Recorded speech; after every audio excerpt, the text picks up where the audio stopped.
Imagine it's the middle of winter. You're in a small Ottoman village. There's no electricity, no heaters, no gas, and yet the house is warm, cozy. Even the corners of the room aren't cold. Did you know Ottoman villagers used techniques more effective than some modern heaters without a single watt of electricity? In this video, we're diving into 10 forgotten Ottoman heating techniques that helped people survive harsh winters, and how you might apply some of them at home. Before we begin, make sure to hit that like button and subscribe for more lost survival wisdom every week. Trust me, you won't want to miss what's coming next. As modern heating costs continue to rise and power outages become more common, many are wondering, how did people stay warm before electricity?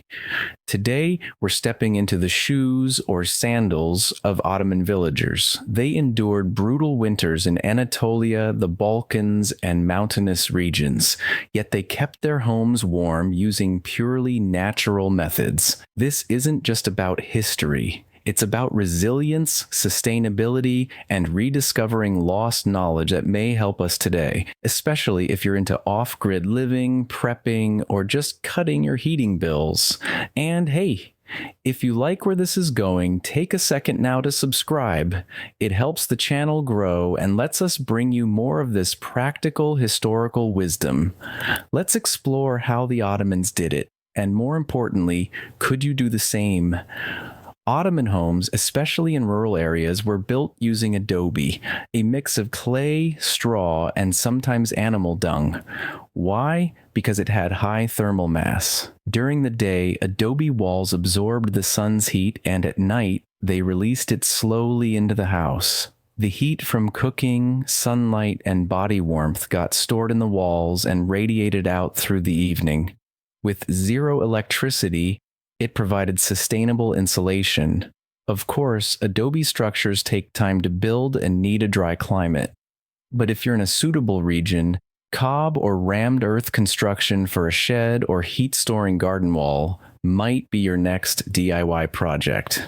Copy this. High thermal mass materials retain heat naturally. These traditional methods of construction weren't just about aesthetics, they were survival mechanisms born from centuries of adaptation to local climate and resources. In fact, today's eco-architects are rediscovering what Ottoman villagers already knew. Some Ottoman homes were built partially underground or had lowered floors, creating natural insulation by using the Earth's stable temperature. In colder regions like eastern Anatolia, this method was quite common. These structures stayed warmer in winter and cooler in summer without any external energy. In fact, modern passive homes and earth-sheltered greenhouses use this same principle. Energy saver. Underground rooms can stay around 15 degrees Celsius, 59 degrees Fahrenheit, even in freezing weather. Shocking. Natural earth insulation often outperforms modern materials. When you combine the Earth's ambient temperature with smart home orientation and natural materials, the result is astonishing thermal efficiency. Modern architecture often ignores this wisdom in favor of convenience, but perhaps it's time to revisit these forgotten strategies. You might know tandır as a way to cook food, but in Ottoman villages, the tandır oven was also a heating system. A hole in the ground with a clay oven inside would be filled with coals. Villagers sat around it, legs tucked under blankets, while the heat rose from below. It was safe, efficient, and cozy.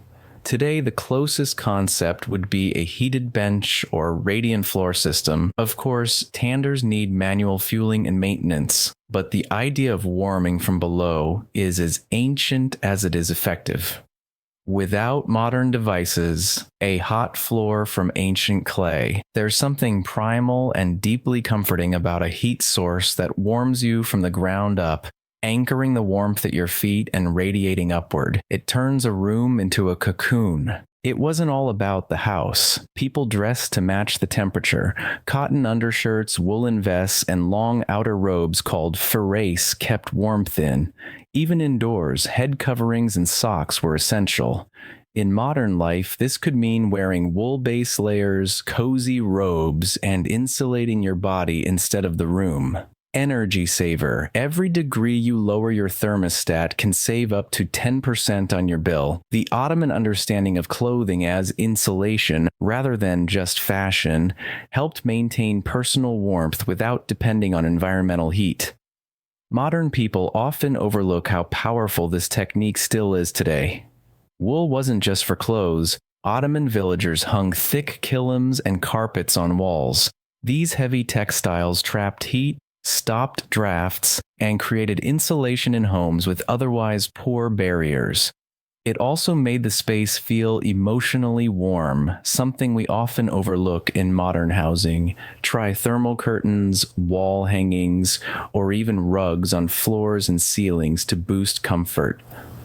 Copy this. Walls aren't just for decoration. Use them for insulation. Think of it as wrapping your room in a cozy blanket. In an age of minimalist interiors and bare walls, we may be sacrificing warmth for aesthetic. In some regions, people kept chickens or goats in a room adjacent to the main living space, not just for food, but for heat. Body heat from animals helped raise indoor temperature. Of course, not everyone wants livestock indoors.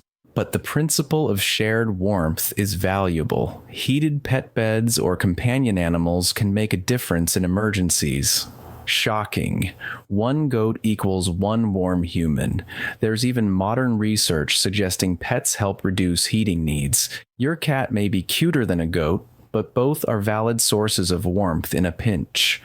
Ottoman homes often had low ceilings and small rooms. This wasn't a coincidence. Smaller spaces are easier to heat. Less air volume means less energy lost to circulation. If you're trying to heat your home efficiently, consider closing off unused rooms, insulating small areas well, and staying in cozy quarters during the coldest hours. There's a kind of intimacy and functionality in small living that we often overlook today. Modern open floor plans may look nice, but they're heat traps in winter. In winter, families slept in the same room, often in the same bed. Shared body heat made a significant difference during long, cold nights. It wasn't just about warmth, it also meant stronger family bonds or the occasional surprise sibling. In modern times, heated blankets, group sleeping arrangements during emergencies, or just bundling up in a shared space can help. Without modern devices, human warmth equals free heat. It may feel awkward to modern sensibilities, but in survival mode, every degree counts. Physical closeness was a survival tactic, not a luxury. The cuisine soba was a combined oven and heater. It cooked food, warmed the room, and even heated water, efficiency at its finest. Some modern wood stoves replicate this multifunctional design, but many people forget how central it was to Ottoman homes.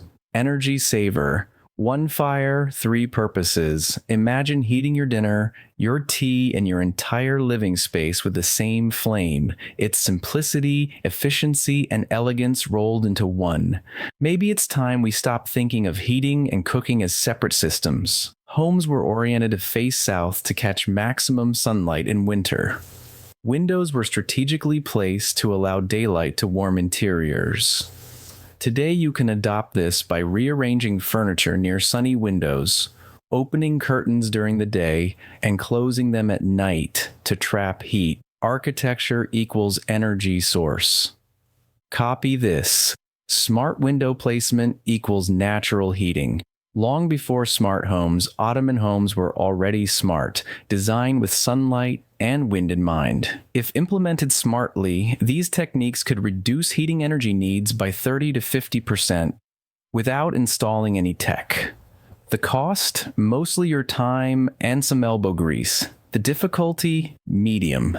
But let's be honest, what's harder? Learning a few old tricks or paying a $400 heating bill every month?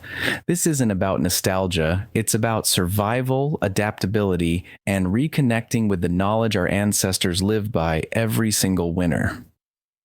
Let's recap. Ottoman villagers didn't have power, gas, or insulation foam, but they had thick earthen walls, smart construction, layered clothing, family bonding, and multifunctional stoves. Their homes weren't just warm, they were clever. Now the question is, could you survive a winter like this? Let us know in the comments which technique surprised you the most. Would you try any of these at home? Have you already applied some of them without even realizing it? Before you go, don't forget to hit that like button and subscribe if you haven't already. This channel is your place for practical survival wisdom inspired by the past. And if you've made it this far, leave a comment saying, "I'm bringing Ottoman wisdom back," so we know you're part of the tribe. See you next week with another lost Ottoman survival secret. Until then, stay warm, stay smart, and stay subscribed.